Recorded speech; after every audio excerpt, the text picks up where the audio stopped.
Hi guys, welcome to Iceland. It's James NADER here on location. Just completed our 3-week shoot campaign for the German company Lamberts, and we've been really challenged by weather situations, locations, models, production, everything. But the one thing that has performed above all else is this camera.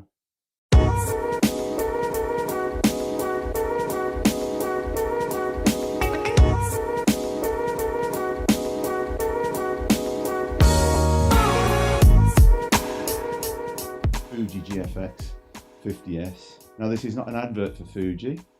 All I can say that the camera's performed absolutely fantastically. It's quite a chunky camera. It's almost like a 6-7 camera that we used to use, film camera.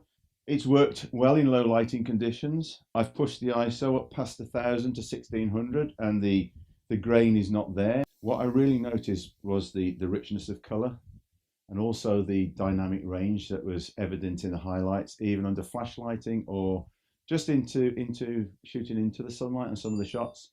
We were using flash with the models just to try and underexpose slightly. So this obviously performed well with that, putting a sync on it and everything. And I did use it at 1600 at one point, and the shots when blown up were pin sharp. I really enjoyed using it. Great definition on the back screen. This power drive or battery pack here is great for holding and shooting like so. We've got the viewfinder prism on the top, which really worked well. Sharpness, I am really impressed with. The focusing ability of the camera in low light was pretty good. So it's not for fast shooting. It's not for, I suppose, shooting cars and racing and runners and sport. But what it is useful for is planned image where you can shoot 1, 2, 3 shots.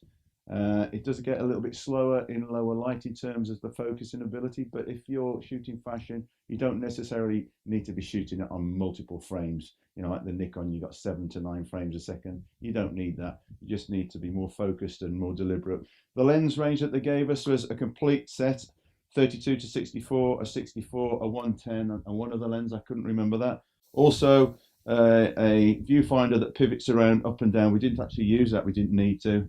In terms of lightness and maneuverability, it was superb.